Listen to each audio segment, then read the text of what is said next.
conférence de presse am bi ba tey ay mots rek lay utiliser mu mel ni comme kuy inciter à la révolte parce que mu naan c'est l'ultime combat ou bien l'avant-dernier combat ñu gis ne avant-hier am na ay affrontement yu doy waar diggante ñi nga xam ne force de l'ordre yi ak ñi nga xam ne ñooy sympathisant kii di Ousmane Sonko balaa may ñëw sax si ma question ñu gis ne aussi un Khadija Mahécor Diouf déterminé mu am ay paroles yu am solo yoo xam ne mu ngi koy adressé à cette jeune fille Adja Sarr si je me trompe pas la régie si fekkee l'élément de Khadija Mahécor Diouf si événement yu avant-hier yi c'est disponible mu ñëw après on commente ensemble sur le plateau la régie.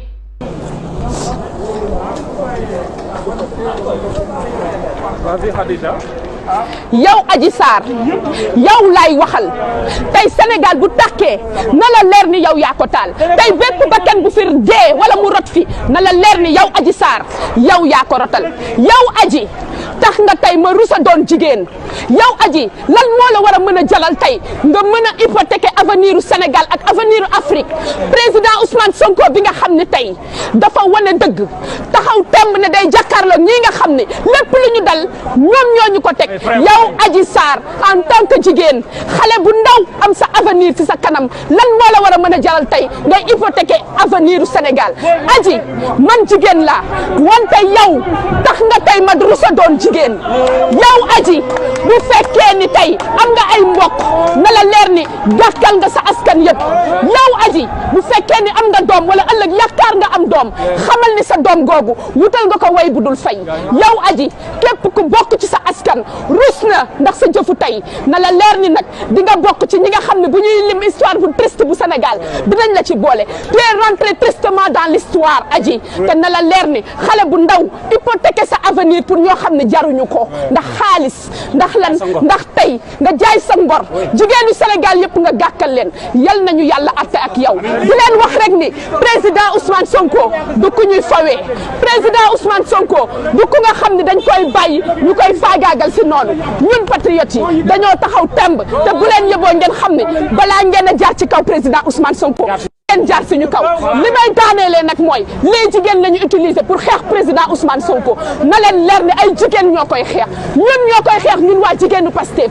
ba ngeen xam ni fii Sénégal rangoo ñu baadoo la dootu fi cimetière bu yow Adji nag na la leer ni ëllëg dinañ la takk dugal la si sa bàmmeel te sa ay jëf kese moo la fay fekk yal nañu yàlla àtte ak yow président Ousmane Sonko na la leer ni ñun patriotes yi tey lañ la gën a féddali suñu kóllëre suñu wóolute te nga xam ni foo nekk dinañ la gunge combat boo nekk dinañ la ko gunge mu leer leen ni même si vous enfermez président Ousmane Sonko des milliers et des milliers de Ousmane Sonko sont nés ici au Sénégal et partout en Afrique et ce vent de renouveau cette révolution qui est née personne ne peut l'empêcher wasalaam foofu laay.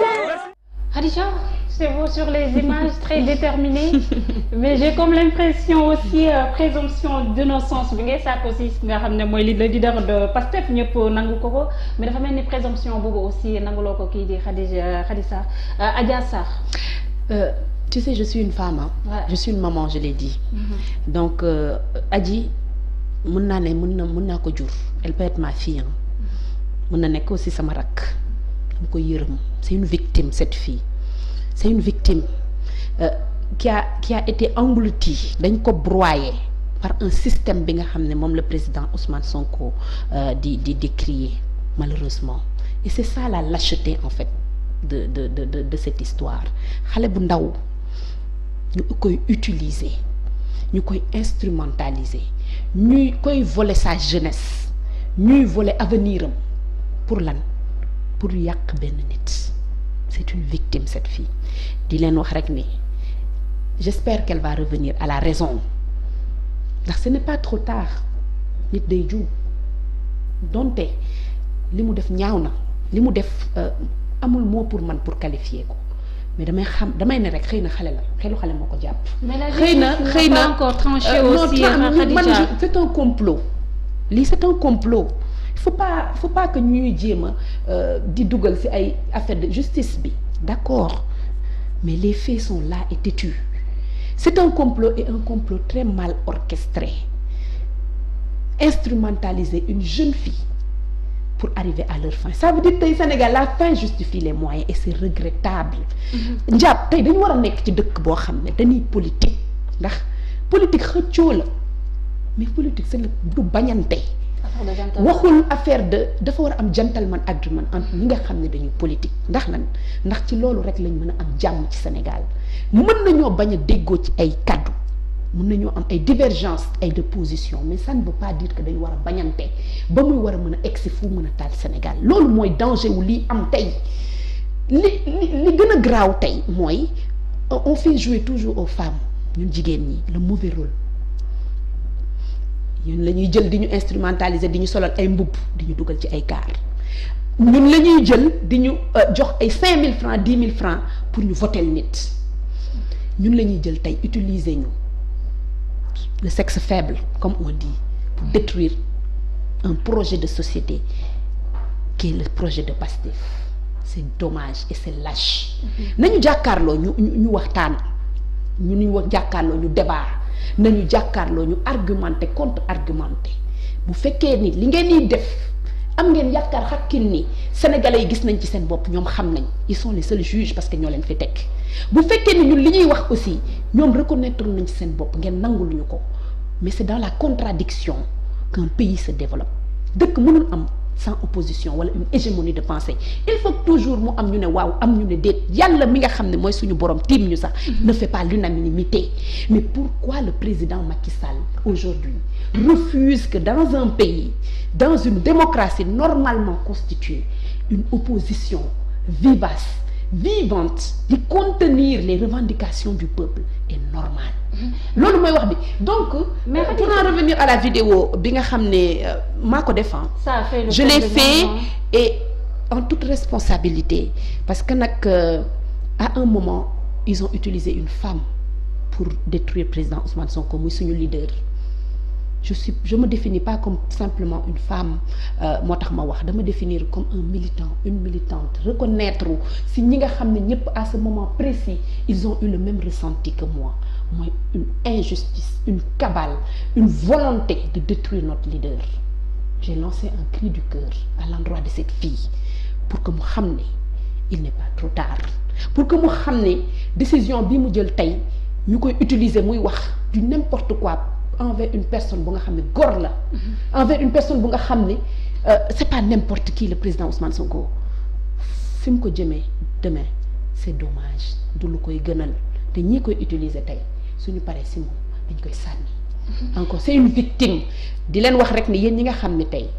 yéen a instrumentaliser cette fille mënoon na nekk seen doom mënoon na nekk seen rakk ëllëg du añ du reer waaye lu mat a sédd la mën na am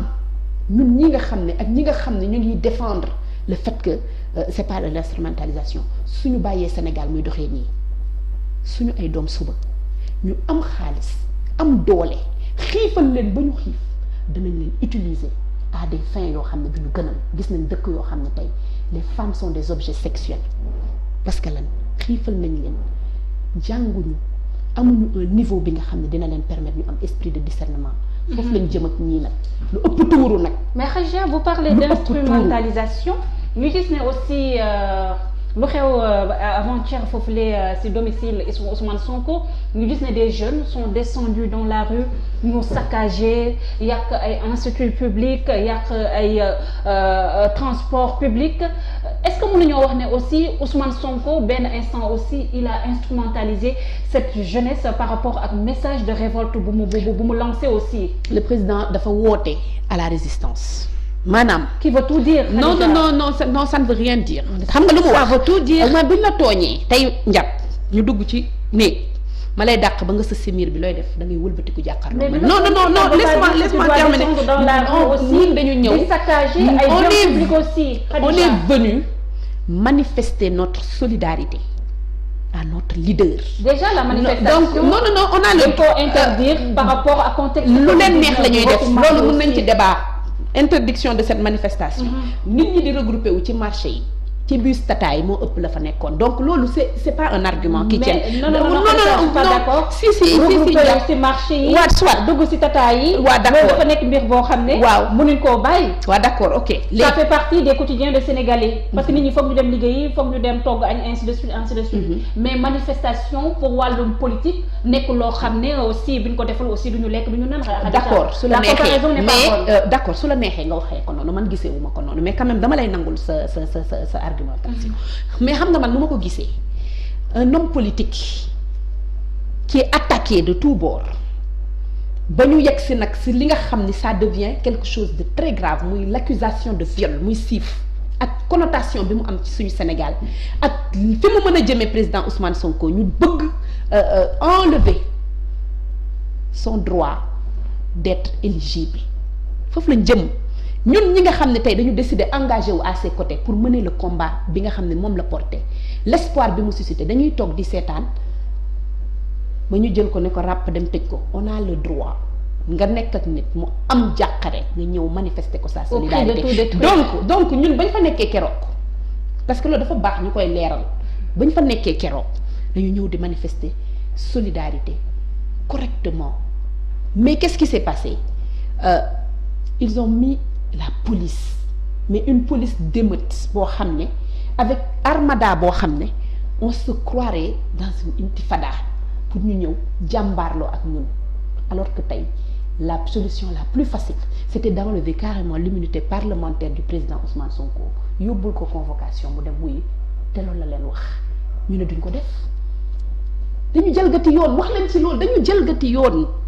ñoom ñi nga xam ne ñoo war a doxal yoon ñoo ñëw fekk ay militants yu manifester seen solidarité à leur leader